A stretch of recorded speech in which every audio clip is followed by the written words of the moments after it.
Hello, I'm Andy Dorsey, and I have the honor to serve as the president of Front Range Community College. I wish we could be marching today. If there was ever a year in which it's important to stand up for the vision and ideals and accomplishments of Dr. Martin Luther King Jr., this is the year. But I appreciate that the organizers have continued the event, and I'm glad to have a chance to say a few words, in large part because putting this together reminded me to go back and read some of the words and speeches of Dr. King. And I'm recording this just a couple days after the painful events at the Capitol. And some of Dr. King's words rang particularly true. Despite all that he had gone through, despite all of the barriers he had to overcome, the racism and hate he endured, one of Dr. King's enduring ideas is the importance of optimism. And for me, if there was ever a year in which it was important to be optimistic, it's this year. One of the things Dr. King says in his 1967 speech, "Where do we go from here?" is this: "I must confess, my friends, that the road ahead will not always be smooth. There will still be rocky places of frustration and meandering points of bewilderment. There will be inevitable setbacks here and there will be moments when the buoyancy of hope will be transformed into the fatigue of despair." And I imagine some of you have felt that fatigue of despair. Certainly I have this year. But Dr. King reminds us, as difficult and painful as it is, we must walk on in the days ahead with an audacious faith in the future. Let us realize that the arc of the moral universe is long, but it bends toward justice.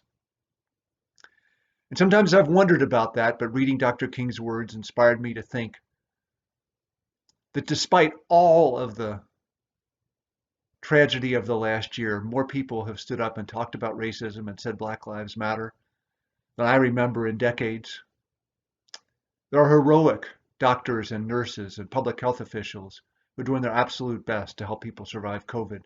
There are members of the community who are coming together to support folks who've lost their homes or don't have enough food. There's community action in ways that I have not seen before.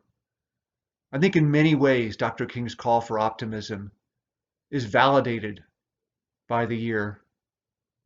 But it's also a reminder that in the moments of despair, it's important to look back and find the change that's happening and let us inspire us to take the next step forward.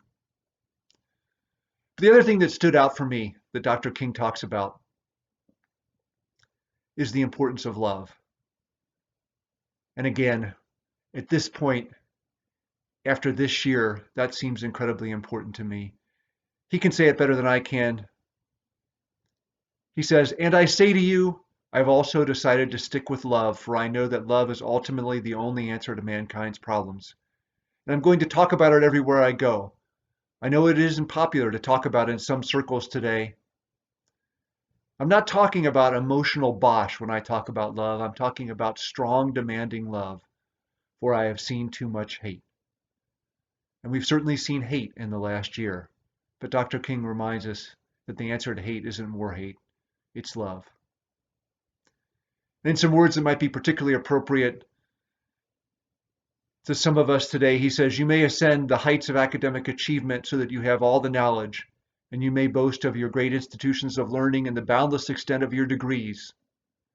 But if you have not love, all these mean nothing."